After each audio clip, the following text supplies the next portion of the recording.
Hello everyone, welcome to my channel. I am Devanshi Soni and today we are going to be continue our chapter that is life processes. In this video we are going to cover transportation topic. Transportation मतलब क्या होता है? अगर आप daily life में भी transportation को relate करोगे ना, it will be easily relatable. Transportation में आपके दिमाग में सबसे पहले आती होगी बसेस. बसेस क्या करती है? आपको एक जगह से दूसरी जगह तक ले जाने का काम करती है. एम आई राइट? बिल्कुल सही है. वैसे ही आपकी बॉडी में भी क्या है, न्यूट्रिएंट्स एक जगह आपने न्यूट्रिएंट का प्रोडक्शन करा, ठीक है, माइक्रोविलाई ने उसको एब्जॉर्व कर लिया. मतलब कि माइक्रोविलाई के पास अभी आपके पास क्या है, माइक्रोविलाई के पास ही न्यूट्रिएंट है. बट अगर आप दौड़ोगे तो आपके पैरों को भी एनर्जी की जरूरत पड़ेगी. बोल रहे हो हाथों को भी पड़ेगी, मुंह को भी पड़ेगी, ठीक है. ये सारे काम करने के लिए आपको एनर्जी चाहिए और एनर्जी के लिए आपको क्या चाहिए, न्यूट्रिएंट चाहिए. मतलब nutrient each and every cell तक पहुंचना चाहिए क्योंकि ईच एंड एवरी सेल बहुत इंपॉर्टेंट रोल प्ले करती है. बहुत इंपॉर्टेंट रोल प्ले करती है आपकी बॉडी को मेंटेन करने के लिए. मतलब हर एक सेल का बहुत इंपॉर्टेंट रोल होता है. तो हर एक सेल को आपको क्या पहुंचाना पड़ेगा, न्यूट्रिएंट को पहुंचाना पड़ेगा. तो यहाँ पर भी आपका क्या करेगा, ट्रांसपोर्टेशन हेल्प करेगा. और transportation in plants and humans हम स्टार्ट करने वाले हैं. सो स्टार्ट करते हैं ह्यूमन सर्कुलेशन के साथ. ट्रांसपोर्टेशन इन ह्यूमंस को हम ह्यूमन सर्कुलेटरी सिस्टम बोलते हैं. अब ह्यूमन सर्कुलेटरी सिस्टम में आपके मेजर थ्री पार्ट्स आते हैं, blood, blood vessels and heart. अब ब्लड के बारे में बात करते हैं. ब्लड के बारे में बात करते हैं. ब्लड के अंदर आरबीसीज आती है. ब्लड आपको पता है ट्रांसपोर्टेशन में पूरा हेल्प करता है. ब्लड आपने देखा भी है, ठीक है. तो यहाँ पर आरबीसीज, डब्ल्यूबीसीज और प्लेटलेट्स आपके ब्लड के अंदर होता है. आरबीसीज का फुल फॉर्म, आरबीसी और डब्ल्यूबीसी का फुल फॉर्म होता है red blood cells and white blood cells. Okay. अब आरबीसी क्या करती है, आरबीसी के अंदर होती है हीमोग्लोबिन. आरबीसी है, आरबीसी के अंदर क्या होता है, हीमोग्लोबिन होता है. अब ये हीमोग्लोबिन क्या करता है, आपको पता होगा आरबीसी के अंदर क्या होता है, हीमोग्लोबिन रहता है. हीमोग्लोबिन क्या करता है, आरबीसी को एक शक्ति प्रोवाइड करता है. कौन सी वाली, कि ये ऑक्सीजन को क्या कर सकती है, ट्रांसपोर्ट करने में हेल्प करती है. मतलब आरबीसी का मेन मोटा मोटा फंक्शन क्या होता है, आपके ऑक्सीजन को कैरी करने का. देखो सबका अलग अलग डिपार्टमेंट होता है. अगर आप टीचर्स की बात करो तो एक टीचर सारे सब्जेक्ट तो नहीं पढ़ाता. ऐसे एक आरबीसी सारे फंक्शन थोड़ी ना परफॉर्म करेगी, सब चीज को ट्रांसपोर्ट नहीं करेगी. तो इसका डिपार्टमेंट कौन सा है, ऑक्सीजन ट्रांसपोर्ट करने का. तो आरबीसी क्या करेगी, ऑक्सीजन को ट्रांसपोर्ट करेगी. पर आरबीसी के अंदर जो हीमोग्लोबिन होता है वो क्या करता है, ऑक्सीजन को ट्रांसपोर्ट करता है. अब ये हीमोग्लोबिन कैसे मिलकर बना हुआ रहता है, आयरन से. इसलिए बोलते हैं ना आपको आयरन की अमाउंट आपकी बॉडी में बढ़ानी चाहिए, जिससे क्या होगा, बहुत सारे लोगों को क्या होता है, आरबीसी की कमी होने लग जाती है. That disease, that deficiency is known as anaemia. Anaemia इसको बोलते हैं, एनीमिया इसको बोला जाता है, जिसमें रेड ब्लड सेल जो रहती है वो काउंट कम हो जाता है ब्लड के अंदर. इससे क्या होता है, ऑक्सीजन कैरिंग कैपेसिटी कम हो जाती है, इतना एफिशिएंटली सेल्स आपकी वर्क नहीं कर पाती है. तो उसके लिए आपको क्या कहा जाता है कि आयरन की टैबलेट्स दी जाती है. क्यों, क्योंकि आयरन होगा, आयरन से हीमोग्लोबिन बनेगा. हीमोग्लोबिन क्या करेगा, oxygen carrying capacity of the RBCs को बढ़ा देगा. तो आपको समझ में आया. अब क्या याद रखना है, इतना सब याद नहीं रखना, बस इतना याद रखना, आरबीसी के अंदर हीमोग्लोबिन होता है और हीमोग्लोबिन ऑक्सीजन को ट्रांसपोर्ट करने में हेल्प करता है. That's all. क्लियर. अब बात करते हैं अपन डब्ल्यूबीसीज की. डब्ल्यूबीसीज क्या करती है, तो डब्ल्यूबीसीज होती है व्हाइट ब्लड सेल. डब्ल्यूबीसीज को आप ऐसे समझ सकते हो कि आपकी शोल्जर्स है. आपने देखा होगा आर्मी देखी है, या आपकी बॉडी की आर्मी है. मतलब कि कुछ भी फॉरेन पार्टिकल्स आएगा तो उसको सबसे पहले डब्ल्यूबीसीज का सामना करना पड़ेगा.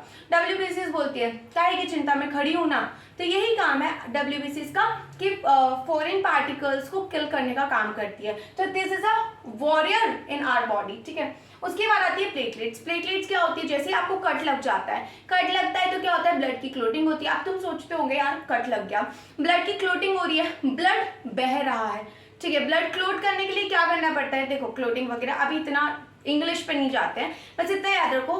आपको कट लगा, कट लगने पे क्या होता है, खून बाहर आना स्टार्ट होता है. अब तुम सोचते होंगे यार ये बाहर तो आता है पर बंद कैसे होता है, तो बंद होता है प्लेटलेट्स के थ्रू. जैसे ही प्लेटलेट्स को पता करते हैं अच्छा जी हमारा इंजर्ड हो चुका है टिश्यू, ब्लड निकल रहा है, तो वैसे प्लेटलेट्स आ जाएगी और उस घाव को भरना स्टार्ट कर देगी और ब्लड कुछ समय बाद रुक जाता है, ठीक है. Disclaimer of the video, try मत करना हाथ काट के कि कितने देर में रुक रहा है. विद इन 1 to 2 मिनट्स ये प्रोसेस स्टार्ट हो जाती है, प्लेटलेट्स आ जाता है एंड उसको हील करना स्टार्ट कर देते हैं, ठीक है. घाव भरने लग जाता है. उसके बाद करते हैं ब्लड वेसल्स के बारे में बात करते हैं. अब there is a two type of circulatory system, एक होता है ओपन सर्कुलेटरी सिस्टम, एक होता है क्लोज सर्कुलेटरी सिस्टम। ओपन और क्लोज में क्या डिफरेंस होता है, I am going to tell you. आपको काम दिया, चलो मम्मा का काम तो सब करते ही होंगे और अच्छी बातें करनी चाहिए। मम्मा ने बोला गार्डन में जाके पानी देना है, ठीक है।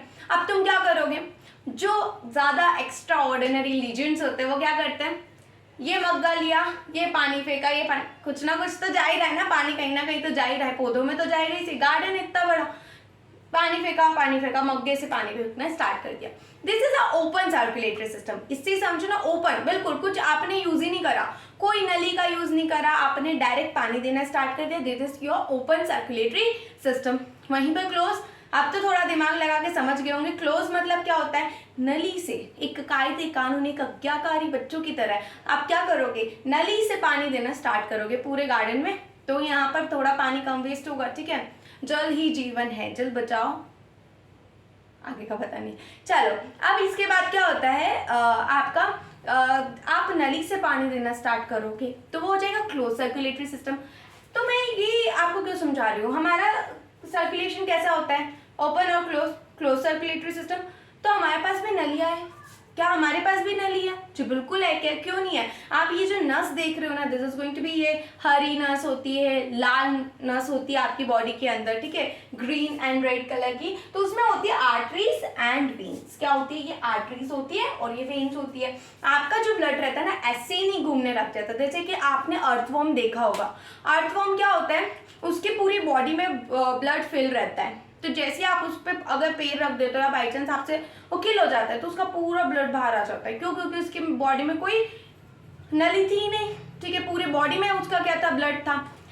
जैसे कि लाइस का भी बहुत अच्छा एग्जाम्पल है। उसके बाद अगर हम खुद की बात करें, हमारे पास तो नस है ना, उसमें फ्लो होता है, कायदे कानून से हमारे जो ब्लड है वो फ्लो करता है। तो आर्टरीज और वेन्स क्या होती है, आर्टरीज में ऑक्सीजन कैरिंग ब्लड आता है, जिसमें ऑक्सीजन होता है, ऑक्सीजनेटेड ब्लड आर्टरीज कैरी करती है, और वेन्स कौन सा ब्लड कैरी करती है, जिसमें ऑक्सीजन नहीं होता है, दैट इज कार्बन डाइऑक्साइड वाला, तो डीऑक्सीजनेटेड ब्लड। दो नाम याद रखने, arteries carry oxygenated blood, oxygenated blood मतलब जिसमें ऑक्सीजन है, और आपका वेन्स क्या कैरी करता है, डीऑक्सीजनेटेड ब्लड, जिसमें क्या होता है, ऑक्सीजन नहीं होता है। ऑक्सीजन नहीं है मतलब ऑब्वियसली कार्बन डाइऑक्साइड की बात करी जा रही है। बट यहाँ पर एक्सेप्शन इंक्लूडेड है, कि एक्सेप्शन के बिना बायोलॉजी कंप्लीट हुई है ऐसा नहीं बोल सकते, क्योंकि केमिस्ट्री में एक्सेप्शन ज्यादा आते हैं, बायोलॉजी में बहुत कम आते हैं, तो तुम्हें बहुत कम याद करने में भी आसानी होगी। बिल्कुल, तो यहाँ पर आर्टरीज मैंने बोला हमेशा क्या करेगी, ऑक्सीजनेटेड ब्लड को कैरी करेगी। क्या मैं सही हूँ, बिल्कुल हमेशा नहीं। यहाँ पर एक केस आता है, ठीक है, अब यहाँ पर है ना, मैं रफ करके आपको बताती हूँ। जो केस आता है बहुत इंपॉर्टेंट है, याद रखना, अगर हार्ड समझना है ना, 5 मार्क्स का क्वेश्चन जहाँ तक मुझे लगता है यहाँ से आ सकता है, ठीक है। तो ये 5 मार्क्स के लिए आपको ये बेस बना के चलना पड़ेगा। तो यहाँ पर क्या होता है, आर्टरीज के बारे में बात करें अगर हम, तो आर्टरीज में हमेशा ऑक्सीजनेटेड ब्लड को कैरी करता है, पर पल्मोनरी आर्टरी जो है ना, ये क्या करेगी, डीऑक्सीजनेटेड ब्लड को कैरी करती है, कार्बन डाइऑक्साइड वाला। वैसे ही एक्सेप्शन यहाँ आता है, पल्मोनरी वेन जो है वो कौन सा ब्लड को कैरी करेगी, अब थोड़ा सा दिमाग लगा के बताओ। ऐसे तो कार्बन डाइऑक्साइड वाला ब्लड कैरी करती है, बट क्योंकि ये एक्सेप्शन है, एक्सेप्शन मतलब कि हट के चीज कुछ बताई जा रही है, तो ये ऑक्सीजन वाले ब्लड को क्या करेगी, कैरी करेगी। तो क्या बताया, आर्टरीज हमेशा क्या करेगी, ऑक्सीजनेटेड ब्लड को कैरी करेगी, एक्सेप्ट पल्मोनरी आर्टरी। तो पता है तुम्हारा दिमाग कहाँ चलता है, सारे बच्चे यही गलती करते हैं, आर्टरी जहाँ देखा मतलब समझ लिया यार ऑक्सीजन ही कैरी कर रही होगी, बिल्कुल नहीं। पल्मोनरी वर्ड तो समझो, पल्मोनरी आर्टरी मतलब क्या कर रही है, कार्बन डाइऑक्साइड को कैरी कर रही है। और पल्मोनरी वेन का मतलब क्या, कार्बन डाइऑक्साइड वाले ब्लड को कैरी करेगी, बट पल्मोनरी जहाँ पर आ गया ना, मतलब समझ लेना यहाँ कुछ गड़बड़ है, बिल्कुल दया प्रद्युमन बन जाना, कुछ तो गड़बड़ है दया, जहां पल्मोनरी देख लिया ना कुछ तो गड़बड़ है। तो यहाँ पर पल्मोनरी वेन है, कार्बन डाइऑक्साइड वाला ब्लड कैरी नहीं करेगी, ऑक्सीजन वाला ब्लड कैरी करेगी। तो इतना समझ में आया। अब बात करते हैं कैपिलरीज के बारे में, ब्लड कैपिलरीज। ब्लड कैपिलरीज क्या होता है, ब्लड कैपिलरीज इन दोनों को इंटरकनेक्शन जब मिलता है ना, ये आपकी आर्टरीज है, ये आपकी वेन्स है, जहाँ आके मिल रही होगी, दिस कनेक्शन पॉइंट, ये जो बन गया ना, जिस लूप जैसा दिख रहा है, this is your capillary, blood capillary है जहाँ पर आर्टरीज वेन्स दोनों आके मिल जाती है। ठीक है, तो क्लियर हुआ? एक बार थोड़ा सा रिवाइज करके चलते हैं। मैंने क्या बताया, ह्यूमन सर्कुलेटरी सिस्टम। अब तुम मुझे आंसर करते जाओ ताकि एक्टिव पार्टिसिपेशन तुम्हारा भी रहे, कितना समझ में आया कितना नहीं आया। ह्यूमन सर्कुलेशन ओपन होता है, ह्यूमन सर्कुलेटरी सिस्टम, या फिर क्लोज होता है? टेल मी, ओपन होता है या क्लोज होता है? चाहो तो कमेंट में पहले आंसर देके आओ, फिर इससे क्या होगा, एक्टिव पार्टिसिपेशन बढ़ेगा। ठीक है, ओपन सर्कुलेटरी सिस्टम है या फिर क्लोज? बिल्कुल सही। कौन सा सर्कुलेटरी सिस्टम है हमारे पास? क्लोज। ठीक है, क्या फिर उसके बाद ब्लड के बारे में पढ़ा? आरबीसी क्या कैरी करती है? ऑक्सीजन, ऑक्सीजन को कैरी करती है। ठीक है, उसके बाद आते हैं डब्ल्यूबीसीज। डब्ल्यूबीसीज क्या है? आर्मी है हमारी बॉडी की। देन आती है प्लेटलेट। प्लेटलेट क्या करेगी? घाव लगेगा उसको भरने में हेल्प करेगी। उसके बाद आएगा ब्लड वेसल्स। ब्लड वेसल्स में क्या होगी? आर्टरीज। आर्टरीज क्या करती है? मैं जल्दी जल्दी पढ़ा रही हूँ, जो 2x में देख रहा होगा ना वो समझ में आ रहा होगा। 2x में नहीं, इसको थोड़ा स्लो करके देखा करो, बाकी पूरी वीडियो 2x में देखा करो। चलो आर्टरीज के बारे में बात करते हैं। आर्टरीज क्या करते हैं? ऑक्सीजनेटेड ब्लड को कैरी करती है। Oxygenated blood accept pulmonary artery. Pulmonary artery क्या करती है? डीऑक्सीजनेटेड ब्लड को कैरी करती है। ठीक है, बहुत इंपॉर्टेंट पॉइंट। फिर उसके बाद आता है वेन्स। ये वाला कंसेप्ट है पल्मोनरी आर्टरी और वेन, हार्ट में काम आएगा, इसलिए इतना ध्यान देके पढ़ा रही हूँ। वेन्स क्या करती है? डीऑक्सीजनेटेड ब्लड को क्या करती है? कैरी करती है।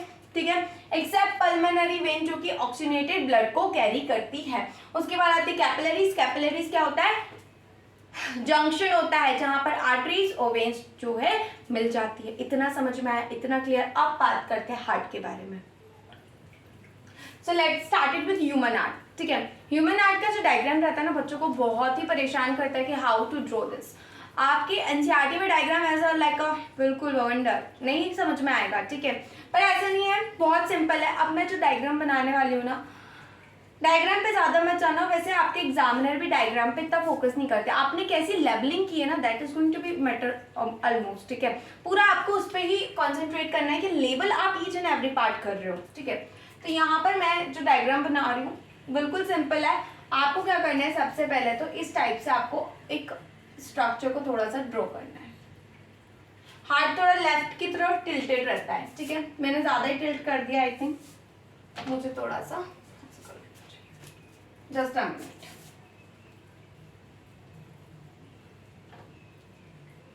ठीक है, आप भी आपकी कॉपी में मेरे साथ बनाएंगे ताकि आपकी प्रैक्टिस हो जाए।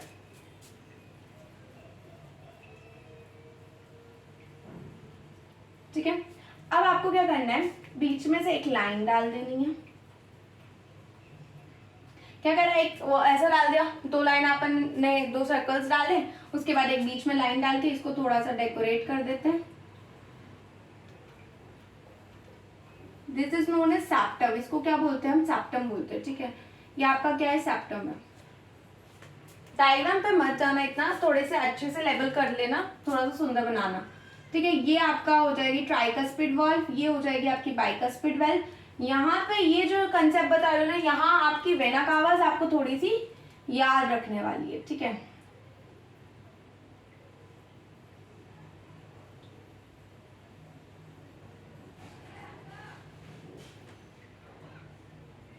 ओके तो ये डायग्राम आपका बनके तैयार होता है। ज्यादा अच्छा तो नहीं है आई नो, बट हाँ इतना है कि आप समझ भी सकते हो और मेरे को लेबलिंग करने में दिक्कत नहीं आने वाली। इतना अच्छा डायग्राम ये है। ठीक है, अब सबसे पहले क्या होता है, आपको ह्यूमन हार्ट के बारे में बता देती हूँ। ह्यूमन जो हार्ट रहता है ना, 4 चैम्बर्ड हार्ट होता है। आपको कुछ पॉइंट्स लिखने हैं, कॉपी में नोट कीजिए। सबसे पहले आपके पास कितना होता है? 4 चैम्बर्ड हार्ट होता है। ठीक है, कैसा हार्ट होता है आपका? 4 चैम्बर्ड हार्ट होता है। ह्यूमन बींग्स के पास स्पेशलिटी होती है कि हमारे पास 4 चैम्बर्ड हार्ट होता है। और ये चैम्बर कैसे होते हैं, देखो ऊपर वाले जो रहते हैं ना आर्ट्रियम होते हैं, उनको क्या बोलते हैं? आर्ट्रियम। क्या बोलते हैं? बहुत सारों का प्रोनाउंसिएशन अलग होता है, कोई एट्रियम बोलता है, कोई आर्ट्रियम बोलता है, कोई आर्ट्रिया बोलते हैं। ठीक है, तो आपको क्या बोलना है? राइट, ये आपका क्या है? Right atrium. मैं यहाँ पर लिख देती हूँ एट्रियम और वेंट्रिकल आपके पास होते हैं। ठीक है, एट्रियम और वेंट्रिकल्स, या वेंट्रिकल्स या वेंट्रियम भी लिख सकते हो, वेंट्रिकल्स लिख देते हैं अपन। ठीक है, ये क्या हो गया? राइट साइड में अगर हम ऐसे बात करते हैं ना, हम जिस साइड से बना रहे हैं ऐसा देखते हैं कॉपी में हमेशा। ठीक है, तो ये मेरा राइट वाला हैंड है, मैं लिख रही हूँ उससे राइट, और ये वाला क्या है? लेफ्ट है। ठीक है, तो इस पैटर्न में बनाया करो, हमेशा कॉपी को अपनी जगह लेके देखा करो। तो ये हो जाएगा राइट एट्रियम, नीचे वाला क्या हो जाएगा? Right ventricle. आई थिंक ये विजिबल नहीं है, मैं इसको यूज करती हूँ। ये क्या हो जाएगा, राइट वेंट्रिकल, ये हो जाएगा आपका लेफ्ट एट्रियम, और ये क्या हो जाएगा आपका लेफ्ट वेंट्रिकल। इतना क्लियर हुआ, आया समझ में? ओके। अब उसके बाद क्या होता है, ये वेल्व होती है। वेल्व मतलब क्या होता है, मैंने आपको न्यूट्रिशन में भी बताया था, एक बार कुछ आ जाता है तो वो वापस रिटर्न बैक नहीं करता है, स्फिंक्टर से रिटर्न जा सकता है। एक बार ब्लड आ गया राइट एट्रियम से राइट वेंट्रिकल में, तो वो वापस ऊपर जाके वापस नहीं चल जाएगा बैक, ठीक है, एक बार आ गया तो आ गया, तो वो होती है वेल्व। तो यहाँ पर कौन सी होती है, this is your bicuspid valve, bicuspid,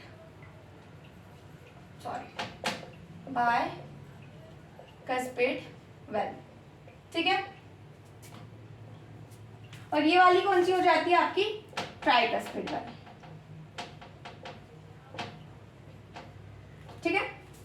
यहां से क्या होगा, अब आपको यहाँ पर ये वाली जो है ना लेवलिंग, ये याद रखनी है कौन सी नस कौन सी है, ठीक है। ये आपकी ब्लड वेसल्स है, तो ये वाली दोनों जो है ना, ये है वेना कावा, कौन सी है, ये वेना कावा है। अब मेरा दो बनाने से क्या मतलब है, देखो आपका हार्ट का होता है बीच में होता है ऊपर, और नीचे आपकी बॉडी रहती है, तो आपके ब्रेन को भी क्या चाहिए, जो भी आपका न्यूट्रिएंट्स वगैरह चाहिए, ठीक है, ब्रेन को भी चाहिए, एंड नीचे जो आपका लेग वाला पार्ट होता है उसको भी चाहिए। तो जो ऊपर से आ रही होगी ना वेना कावा, वो कौन सी होगी, सुपीरियर, ऊपर वाली superior vena cava, sorry inferior vena cava, कौन सी हो जाएगी, इंफीरियर। और जो नीचे वाली होगी वो कौन सी हो जाएगी, सुपीरियर वेना कावा, ठीक है। तो सुपीरियर इंफीरियर वेना कावा हो गई, ठीक है। उसके बाद ये जो रहती है, मैं आपको बताऊंगी कहाँ से कौन सी आ रही है, I am going to tell you कैसा रहता है, ठीक है। ये जो वेना कावा रहती है, इसमें होता है वेना कावा, वेन्स है, वेना कावा मतलब क्या है, वेन्स है, सिंपल है।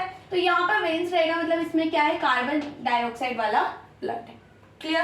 कार्बन डाइऑक्साइड वाला ब्लड है, मतलब कहाँ से आ रही होगी, शैल आई रफ दिस, आप इसको नोट कर लो, मैं इसको रफ करती हूँ, ओके। अब ये कहाँ से आ रही होगी, कार्बन डाइऑक्साइड कहाँ से आएगा बताओ, लंग्स से आएगा कि बॉडी से आएगा, टेल मी। रेस्पिरेशन पढ़ा है, लंग्स से आएगा कि बॉडी से आएगा, लंग्स तो आपको ऑक्सीजन प्रोवाइड कर रहा है, बॉडी उसको क्या करेगी, कार्बन डाइऑक्साइड में कन्वर्ट करेगी, तो ये कहाँ से आएगा, बॉडी से आएगा, ठीक है, क्लियर हुआ। अब उसके बाद क्या आएगा, ये जो आपका डीऑक्सीडेटेड ब्लड है किसके थ्रू आया, वेना कावा, वेना कावा क्या है, वेन से, ठीक है। अब वेन्स के थ्रू डीऑक्सीडेटेड ब्लड आया, कहाँ से आया, बॉडी से आया, बार बार इसलिए रिपीट करवा रही हूँ, यही याद करके जाना है। कहाँ जाएगा, राइट एट्रियम में, कहाँ जाएगा सबसे पहले, राइट एट्रियम में। अब जब तक एक, अब बाइकस्पिड वेल्व का क्या, ट्राइकस्पिड वेल्व का काम क्या है, ट्राइकस्पिड वेल्व का काम क्या है, यहाँ पर जब तक राइट एट्रियम पूरा भरा नहीं जाएगा ना, तब तक वो नीचे नहीं जान देगा ब्लड को। तो ये जब पूरा भर गया राइट एट्रियम, तो बाइकस्पिड वेल्व खुल जाएगी, क्या हो जाएगी, खुल जाएगी, अभी तक बंद है, तब जाके वो पूरा भर जाएगा। फिर ये जैसे ही खुलेगी तो आपका ब्लड कहाँ आ गया, राइट वेंट्रिकल में, कहाँ आ गया, राइट वेंट्रिकल में। ये टॉपिक समझने में सबको बहुत दिक्कत होती है, आप यही समझो, याद भी हो जाएगा और अच्छे से समझ में भी आएगा, ठीक है। अब ये राइट वेंट्रिकल में आ गया, ओके क्लियर है। अब राइट वेंट्रिकल जैसे ही भर जाएगा ना, इसमें एक प्रेशर जनरेट होगा और ये जो हार्ट है इसको एकदम से ऊपर भेज देगा यहाँ के थ्रू, इसके थ्रू ये अभी ब्लड यहाँ से आया डीऑक्सीडेटेड ब्लड, ठीक है, और फिर यहाँ के थ्रू ये इधर से चला जाएगा।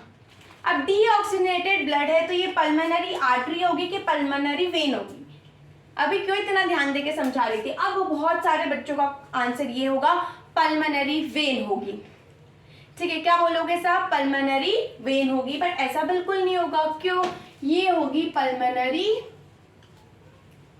आर्टरी, क्या होगी, पल्मोनरी आर्टरी। ऐसा क्यों भैया, आर्टरी क्यों हुई, आर्टरी क्यों हुई बताओ, क्योंकि मैंने स्टार्टिंग में बताया था इट इज अ एक्सेप्शन, जो कि ये आर्टरी तो है बट पल्मोनरी है, मतलब कुछ तो गड़बड़ है। तो पल्मोनरी है मतलब ये क्या करेगी, कार्बन डाइऑक्साइड वाले ब्लड को कैरी करेगी, क्लियर, बिल्कुल क्लियर। अब ये वाला जब पल्मोनरी आर्टरी कहाँ चल जाएगी, लंग्स में, क्यों भैया लंग्स में क्यों जा रही है, लंग्स से ऑक्सीजन आएगा, लंग्स से क्या आएगा, ऑक्सीजन आएगा, क्लियर। तो ऑक्सीजन को फिर कार्बन डाइऑक्साइड में कन्वर्ट किया जाएगा, ऐसे एक्सचेंज वगैरह चलता रहता है। ये पल्मोनरी आर्टरी कार्बन डाइऑक्साइड वाले ब्लड को लंग्स में लेके जाएगी, कार्बन डाइऑक्साइड में एल्वेलाई क्या करेगी, रिलेट करो, एल्वेलाई क्या करेगी, एक्सचेंज ऑफ गैसेस करेगी, तो क्या करेगी, कार्बन डाइऑक्साइड को ले लेगी और ऑक्सीजन को दे देगी। अब ये कार्बन डाइऑक्साइड वो एयर में निकाल देगी और जो ऑक्सीजन आई है वो किसके थ्रू आएगी, इसके थ्रू, किसके थ्रू आएगी, पल्मोनरी आर्टरी या वेन के थ्रू। अब तो तुम समझ गए होंगे कि पल्मोनरी वेन के थ्रू आएगी। अब जिसने इसका आंसर गलत दिया ना, पल्मोनरी आर्टरी जिसने बोला होगा, स्लैप योरसेल्फ, खुद सेल्फ सर्विस लो, ठीक है, कोई बात नहीं। अभी आगे बढ़ते हैं। पल्मोनरी वेन, पल्मोनरी वेन से क्या आया, कार्बन डाइऑक्साइड आया, नहीं ऑक्सीजन आया, ठीक है। तो ऑक्सीजन आ गया, ऑक्सीजन कहाँ से आया, लंग्स के थ्रू आया, यही चेंज हो गया, मैंने पूरी साइकिल बताई है।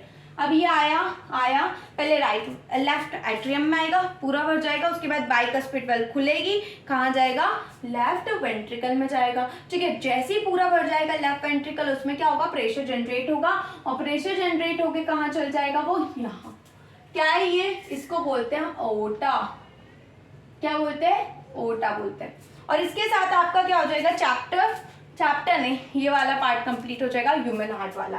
अब मैं थोड़ा सा ना डिटेल में एक बार थोड़ा सा रिवाइज करवा देती हूँ तो क्लियर हो जाएगा। Let's revise it. डायग्राम बहुत गिचड़ पिचड़ हो गया, अगर मेरे साथ 1 by 1 बनाया होगा तो बहुत सुंदर डायग्राम तुम्हारा लग रहा होगा, मेरा तो हो गया गड़बड़, ठीक है। अब क्या है, ये ह्यूमन हार्ट है, ठीक है। एक फन फैक्ट बता देती हूँ, मतलब इसके बारे में याद करने वाली बात ये है कि जो आपका ह्यूमन हार्ट है ना, आपकी फिस्ट जितनी मुट्ठी का साइज है, इतना बड़ा आपका ह्यूमन हार्ट होता है, इतना सा, ठीक है, सिर्फ इतना सा ह्यूमन हार्ट होता है, ठीक है। अब सारे बच्चे ये लॉजिक लगाने नहीं बैठेंगे किसी का मुट्ठी का साइज बड़ा होता है किसी का छोटा, एक जनरल साइज लिया है, फिस्ट की साइज का ही आपका ह्यूमन हार्ट का साइज होता है। और एक और चीज मैं बता देती हूँ, देखो जितना नॉलेज मेरे पास है ना, I am going to be try to give you, ठीक है। मैक्सिमम तुम ले लो, जितना याद रहेगा एग्जाम तक वो तो है ही सही, सब याद हो जाएगा यहीं पे। अब आपका ये 72 टाइम्स क्या है, दिल धड़कना, 1 मिनट में कितनी बार आपका हार्ट बीट करता है, हार्ट बीट 72 टाइम्स करता है पर मिनट 72 टाइम्स आपका हार्ट बीट करता है। और हार्ट बीट करने का साउंड क्या है, लपडप लपडप लपडप, ठीक है, पता है लपडप लपडप होता है ना, साउंड पता है। तो यहाँ पर लपडप कब होता है, जैसे ये क्या होता है ना, राइट एट्रियम से राइट वेंट्रिकल में जैसे भराता है पूरा, जैसे वेल्व खुलती है वो भराता है, एकदम से जो ऊपर जाता है ना, तब लपडप साउंड निकलता है, कॉन्ट्रैक्ट रिलीज में। पर आपको इतना डिटेल में नहीं जाना है, अदरवाइज आप जब हायर क्लासेस में जाओगे 11th में, आपको डिटेल में लपडप कैसे होता है, अभी आपको पीएचडी नहीं करनी है इस टॉपिक में, ठीक है। अब उसके बाद हम क्या करते हैं, देखो ह्यूमन हार्ट में क्या हुआ, स्टार्टिंग से स्टार्ट करते हैं, पूरा साइकिल आपको पता होना चाहिए। मैं डबल सर्कुलेशन इसके बाद समझाती हूँ, ठीक है। अभी आप इतना समझो फिर डबल सर्कुलेशन समझेंगे।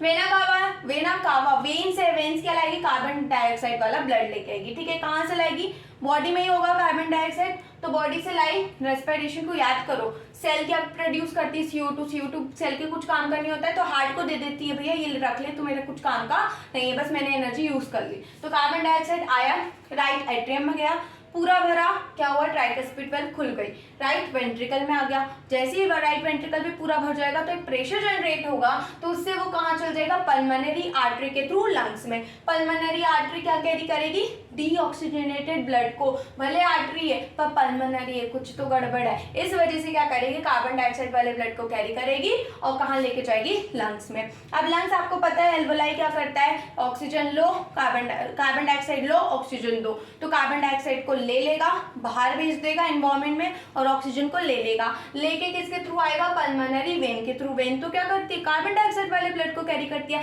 बट आप समझदार हो गए होंगे क्योंकि ये पल्मोनरी वेन है तो कुछ तो गड़बड़ है, ऑक्सीजनेटेड वाले ब्लड को क्या लेके आएगी, ठीक है, कहाँ से, लंग्स से ला रही है। अब ये वाला राइट एट्रियम में जाएगा, पूरा भर जाएगा, बाइकस्पिड वेल्व के थ्रू नीचे आएगा, लेफ्ट वेंट्रिकल में, प्रेशर जनरेट होने पे क्या होगा, ओटा के थ्रू आपकी बॉडी में जाएगा, और फिर बॉडी में क्या होगा, ये ऑक्सीजन, ओटा क्या कैरी कर रहा है, यहाँ पर मैंने लिखा नहीं, ओटा क्या कैरी कर रहा है, ऑक्सीजनेटेड वाले ब्लड को कैरी कर रहा है, जो कि पल्मोनरी आर्टरी लेके आई थी। अब ये जो पल्मोनरी आर्टरी लेके आई है ना, ओटा के थ्रू कहाँ जाएगा, बॉडी में जाएगा, ओटा कहाँ जाती है, बॉडी में, फिर बॉडी क्या करेगी, ऑक्सीजन वाले ब्लड को डीऑक्सीजनेटेड बना देगी, कैसे, रेस्पिरेशन प्रोसेस को याद करो, इस इक्वेशन को याद करो। अब कार्बन डाइऑक्साइड वापस वेना कावा में गया, वो प्रोसेस वापस रिपीट होगी। अब मैंने जहां तक आपको डबल सर्कुलेशन भी यहीं पे समझा दिया है जहां तक मुझे याद है, पर फिर भी मैं एक और बार ट्राई करती हूँ, पूरा डायग्राम बनाती हूँ और अच्छे से आपको समझाती हूँ, जिससे क्या होगा, ये रिवाइज भी हो जाएगा और वो भी समझ में आ जाएगा।